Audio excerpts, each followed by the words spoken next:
In my opening sequence darkroom, I have followed several conventions of opening sequences.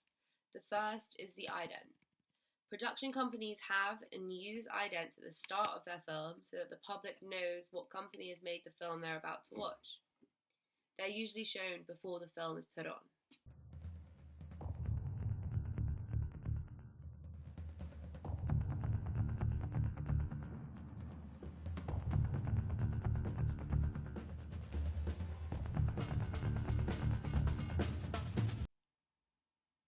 I have followed this by, as many of them do, putting mine at the very start of the film.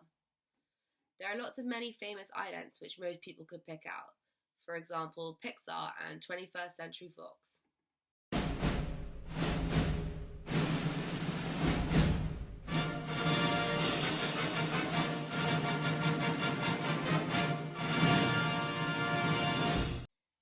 This is my ident.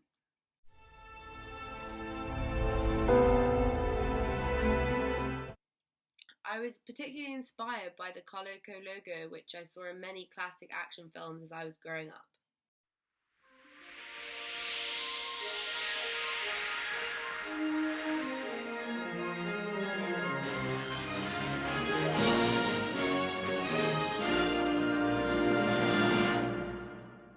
Titles occur in every opening sequence in order to introduce the film. They either fall at the start or the end of the opening sequence. Mine is throughout the first half in order to break up the opening sequence and the rest of the film. This is very common in both horror and thriller films, especially when the opening sequence serves as more of a prologue. Titles sometimes are seen to introduce the actors, producers, and any other credits needed. Not if my love can find your heart.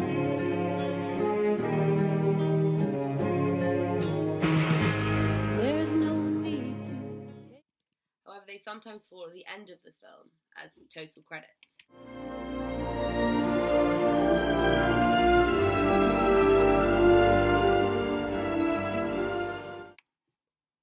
I've placed mine within the opening sequence so the audience can get a gist of who's playing who, and so they're introduced to both the directors and the editors.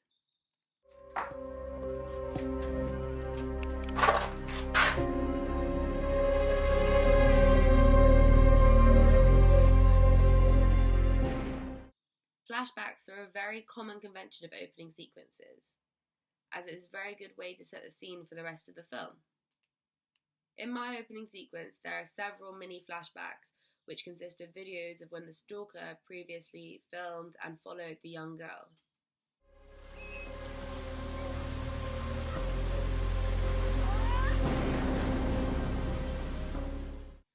Opening sequences introduce the character, the location, and the narrative. My opening sequence introduces two of my main characters, the young vulnerable girl and the middle-aged stalker. Films often show 2 or 3 of the characters that would have the majority of the screen time. This is relevant in my film too. However, I have gone against the convention here by dedicating more attention to the antagonist.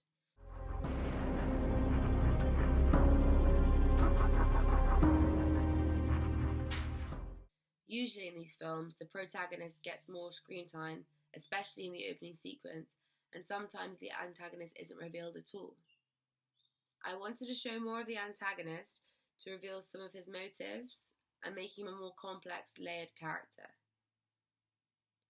The location of my opening sequence will appear quite a lot throughout my film, as it is where the stalker plans his whole stalk.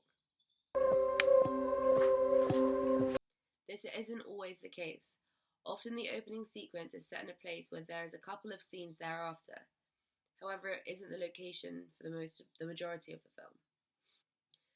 Finally, the narrative has to be made very clear throughout the opening sequence, as you wouldn't want to confuse your audience primarily, or else they wouldn't want to watch the whole film. Genres also have many conventions. As the genre of my film is a psychological thriller, I have both automatically and intentionally followed many of the common conventions of them. A very common convention is low lighting and shadows. This is used to create tension, but also help represent the darkness some characters have over others. In my opening sequence, I use light and darkness a lot in order to show the contrast between the protagonist, where I filmed the scenes in the daylight, and the antagonist, where the scenes were low lit and shadows were constantly present.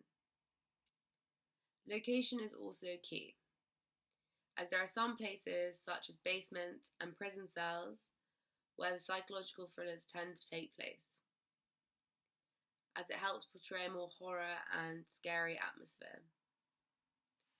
As the majority of my film is set in a basement, this convention is made very clear.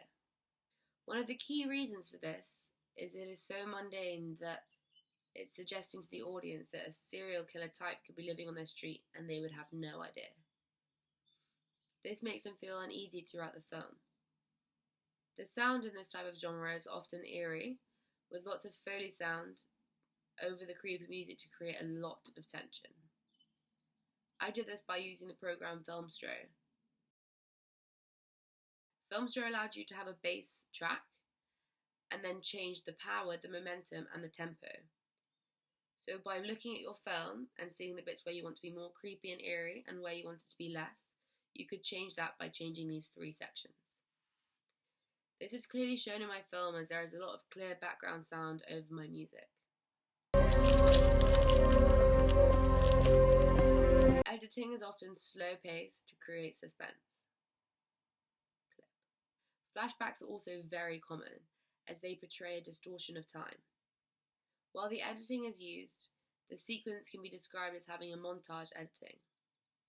I was heavily influenced by David Fincher's Seven, which he also depicts the handiwork and obsessiveness of the serial killer in his opening sequence.